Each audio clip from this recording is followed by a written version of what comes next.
Hi guys, you're on Daily Thought with Natalie Bratwaite, and today we have someone sitting in with us.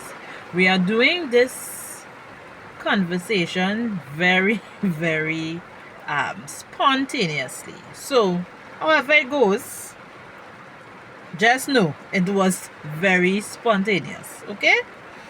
However, I decided to have this conversation with my son um, since over the last few months I have changed my diet. I have returned to healthy living as I would have learned about healthy living, healthy eating years ago, and somewhere along the line, I deterred from what I know to be right and the truth and whatever. Um, but as I return to healthy living and healthy eating, I've also been having to unlearn and learn and retool myself because there are some things that um, I would have picked up along the way, and some things just generally in my culture, my upbringing, and stuff like that. That um, I think even in times when I would have learned about healthy living, I think there were some questions about why certain things are done because I would have known it differently based on my upbringing. So, in that vein, in the last week or so, I have taken notice of my own trends and traits, and I had come to recognize that I have been addicted to food. And when I say that, let me explain. So we have to eat, and to eat, we must eat, right?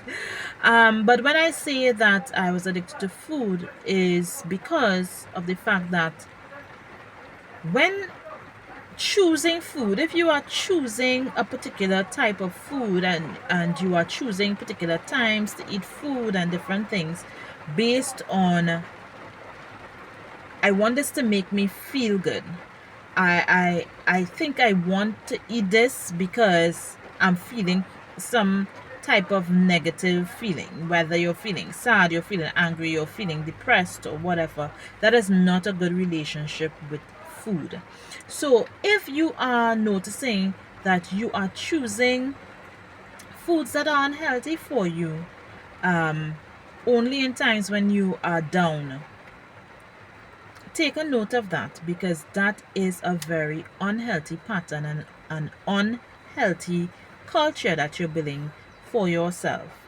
And maybe you may pass it on to your children if you continue to do it and if they are even looking on and seeing, because sometimes we don't have to tell our children to do certain things. Sometimes with them just seeing something being done, it comes naturally to them and they don't even understand why.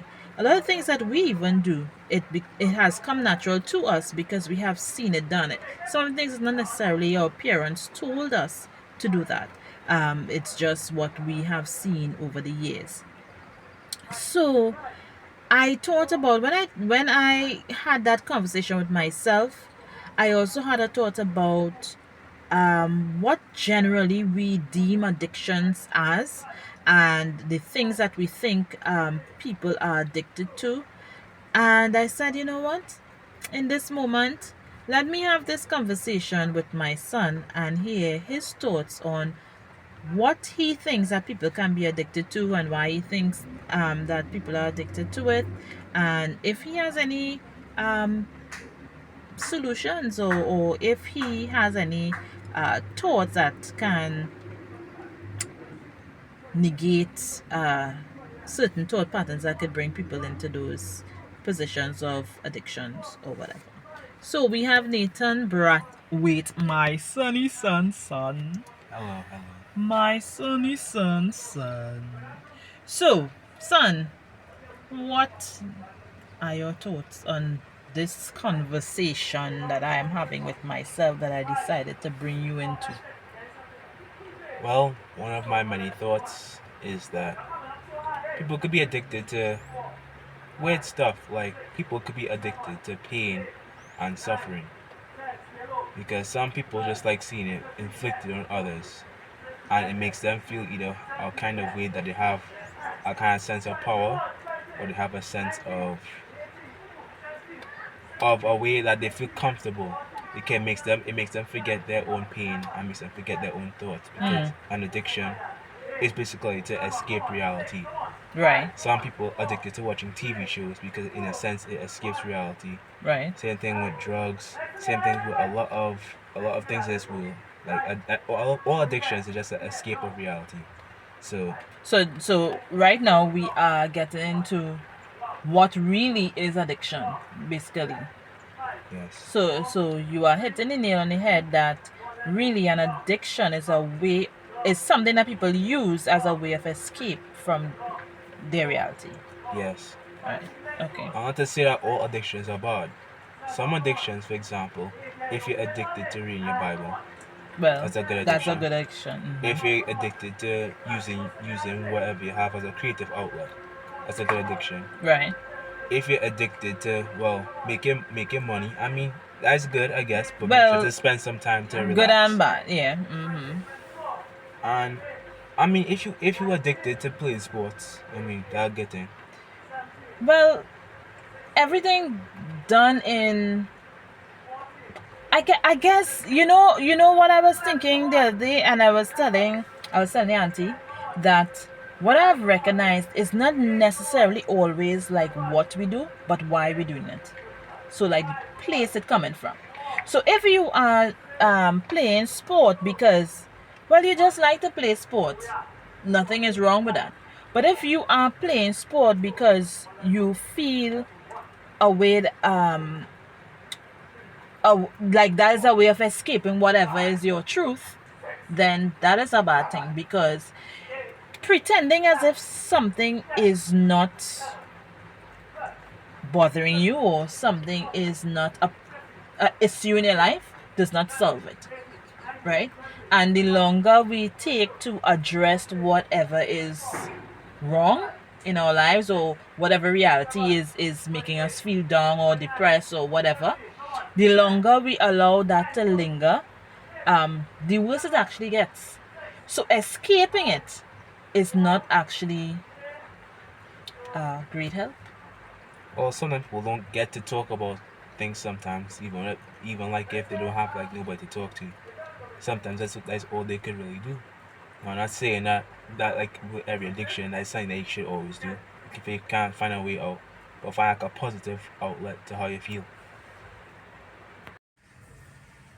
Right. So you were saying that some people have no other outlet besides whatever it is they are addicted to.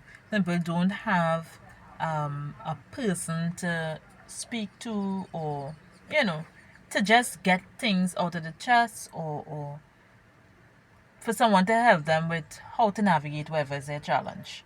Right? That's what Yes. you're saying? Yes, ma'am. Right. But yes, I can hear how maybe some things, like for example, something like sport, might be helpful in a particular season of the person's life in order to get them through whatever it is, right? But depending on whatever is the addiction, it may not necessarily be one that allows you the feasibility, the time, and the safety to use that addictive thing um for the period and safely exit it. Because for example, like drugs, a person could become so hooked that they become detrimental to their own selves and their family around them or things like that. So yes, I can see what you are saying from one standpoint, but from another standpoint it is quite dangerous. I agree. I agree. As I said, not every addiction is a good addiction, and obviously it takes it takes some understanding of yourself to understand that this is why you need to understand why you're addicted to something. It's not only fix that addiction, but to also fix many problems because, like you always say, the heart it matters, the heart. And if you can find out where your root is, you'll be able to fix the problem. If you understand? All right. So basically, you are saying, so yes, what you just suggested is it have its pros and have its cons. However, search your heart. That's what you're saying. Yes, because you need to figure out because not everybody has the same problems. Right.